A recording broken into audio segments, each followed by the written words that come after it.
Hello, my dear children. I welcome you all to yet another class of history.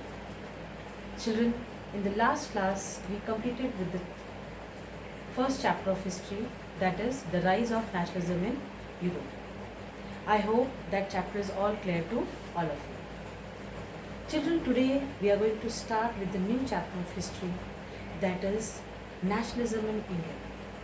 Children, I think you all know about the story of freedom struggle in India, how the Indians fought for their independence. Children, in this class, in this particular chapter, we will be reading about the various nationalist movements which were initiated by Gandhiji.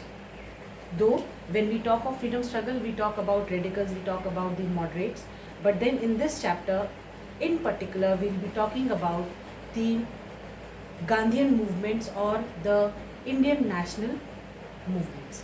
Now, why these movements are important, why this rise of nationalism in India is important?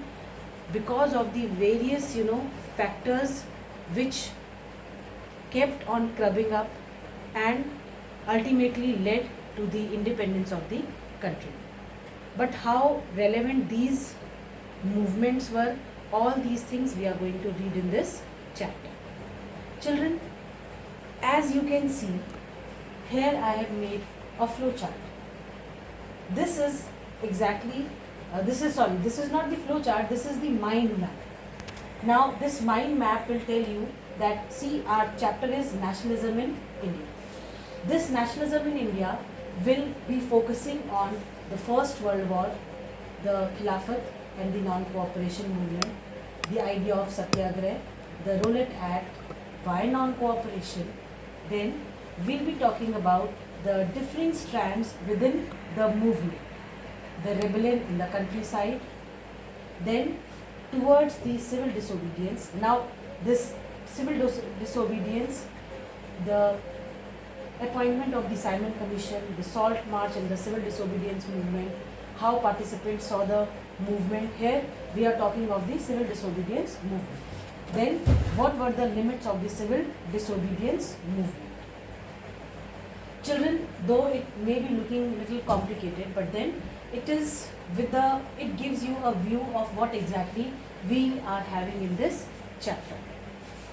Children, in short, when the ideas of nationalism developed through a movement to revive Indian folklore, at that time in India, in Madras, Lathisa Sastry, he published a massive 4-volume collection of Tamil folk tales, the folklore of southern India. Children, in the previous chapter, we have read that how these folklores have played an important role in bringing independence in the country. Children, nationalism is a feeling, as you all know, of intense love and patriotism for the country. In India, the feeling of nationalism is connected to the anti-colonial struggle. We all know that India was struggling with the British rule, or in other words, you can call it the colonial rule. The basic colonial character of the British rule and its harmful impact on the lives of the Indian led to the rise and development of powerful anti-imperialistic movements in India. Now, these movements which were there, they were the nationalist movement because it included different classes and the groups of the Indian society. They had common complaints against the colonial rule. Children, we all know how self-centered these British rulers were. Whatever they did in the country, that was only with the motive that they wanted to grow by bringing those changes. If you go to the past events, you will find that the railways were developed not because they wanted to develop India. It was developed only with the self motive because they wanted easy movement of the troops and the goods that these British were having. However, the people felt the impact of the colonialism differently. They had varied experiences and cherished different opinions about freedom. Now, if you talk about the freedom struggle that was undertaken by different people, like as I told you in the beginning of the chapter, the radicals, the moderates, those who were there, we also had the revolutionaries. Now, these revolutionaries which were there, their way, the way they wanted to get freedom was completely different. If you think of the revolutionaries, you will always think of Bhagat Singh, Shahid Bhagat Singh, Chandrasekhar Azad. All these people, they were the part of the Republican Revolutionaries Party, and these people, they wanted to have freedom without much of bloodshed, because all those people who were part of this Republican Revolutionary Party, they were all young blooded people. Now, coming to the Congress under the leadership of Mahatma Gandhi, brought many groups, several groups together within one movement. And in this chapter, in particularly, we are going to study about the Indian freedom struggle from 1920s. Children, first of all, we will take up the topic, the effects of the First World War on India. We all know when the First World War happened, the basic reasons behind the First World War were completely different. We have read in the previous chapter of history, chapter 1, that the Balkan states which were there, they became the main cause of the First World War. But then what impact this First World War had on the Indians? During the war years, the national movement had become more forceful as it spread to new areas. New social groups joined the movement, and there were several new modes of struggle against the British rule. India had contributed in men and resources to the war efforts of the British government. Now, because of this First World War in India, though India was not directly part of the First World War, but because the British were ruling over here, this war created a new political and economic situation in our country. Now, between 1914 and 1920, the prices of the food grains, they rose up by 93%, which caused acute distress to the common people. Why it distressed the common people? Because already the people were dying. The production was not very much. People were dependent on the monsoons for the production of the food grains. The peasants, they groaned under the heavy burden of taxation. The taxes were increased by the British government to meet the demands of the war. Defense expenditure increased many-fold, which was financed by war loans and increasing taxes. Custom duties were raised and income tax was introduced. The soldiers were recruited from the villages, and all those people who were recruited as soldiers, they were the people who were into the cultivation activities. Now, these people, they were the small peasants and the farmers, but then because the British army was running short of the soldiers, that is why the forced recruitment was done in the army. The forced recruitment, it caused widespread anger among the villagers who were there in the country. Nature also played an havoc. Now, during that time when the First World War was going on, it had just started. During that time, the crops failed in many parts of the country during 1918 and 1919 to 1920 and 1921, and which gave acute food shortage. The widespread famines were accompanied by influenza epidemics, and people faced severe hardships. Children, looking at the present situation in the country, we are also going under the epidemic. Though it is a pandemic, that we are all locked inside our houses. Now, according to the 1921 census, nearly 12 to 13 million people died as a result of famine and epidemics.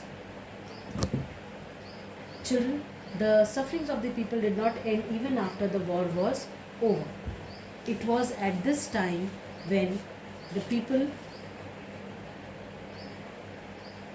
saw a new leader who appeared on the Indian political scene. And this new political leader was none other than our Mahatma Gandhi. Now, how, under the leadership of Mahatma Gandhi, the country started agitating in a different manner, though they wanted to convince the British government for what they felt was not correct, but then Gandhiji taught them a new way of doing it. Now, Gandhiji emerged as the undisputed leader of the Indian National Congress. He returned to India in 1915 from South Africa, where South Africa, children, is this country where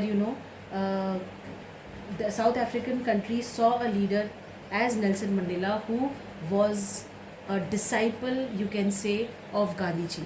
He also made people fight for their freedom in non-violent ways, the ways that were taught by Gandhiji. Now, when Gandhiji returned from South Africa, he fought for the Indians against the racist regime. He had adopted the noble method of Satyagraha in South Africa. When Gandhiji came to India, he applied the same method in India, which led millions of Indians to join the national movement.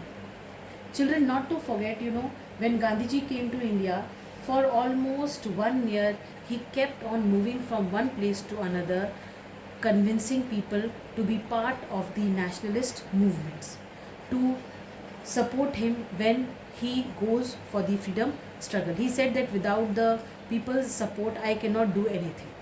So, for whole 1 year, he kept on going to the remote areas of the country where he could find, people, asked for their support, and he made it a point especially to go to the tribals and to the SCs, those who were there.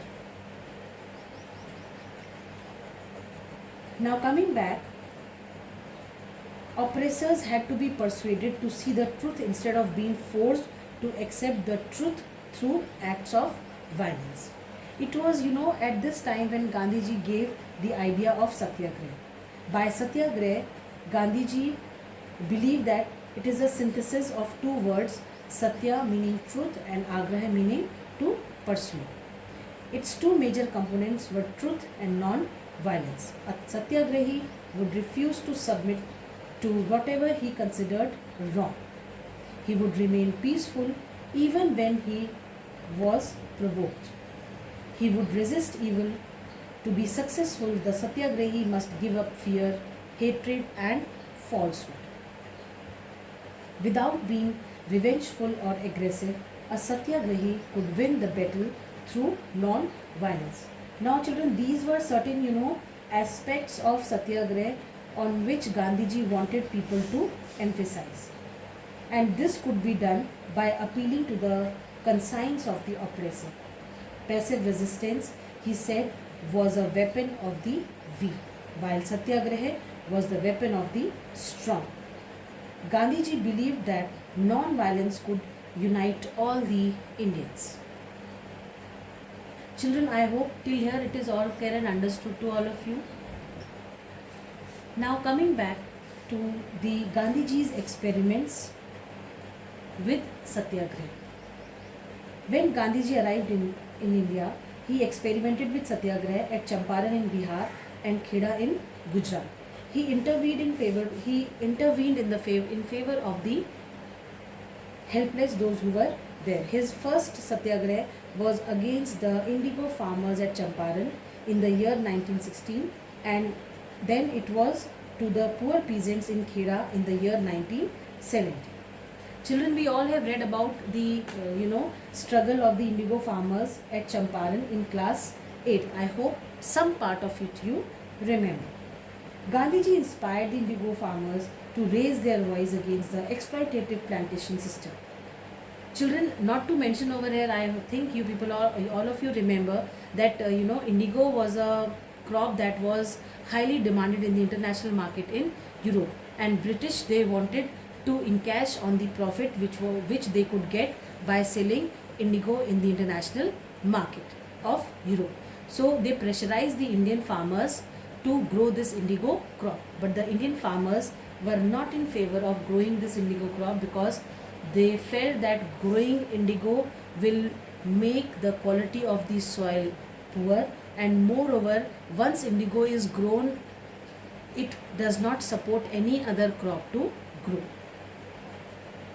Now, under this system, the exploitative plantation system we are talking about, the farmers were bound by law to grow indigo on the 3/20th of their land and sell it to the British planters at prices fixed by them. Now again, this was an exploitation by the British government. A commission of inquiry was to look into the issue. Gandhiji was one of its members.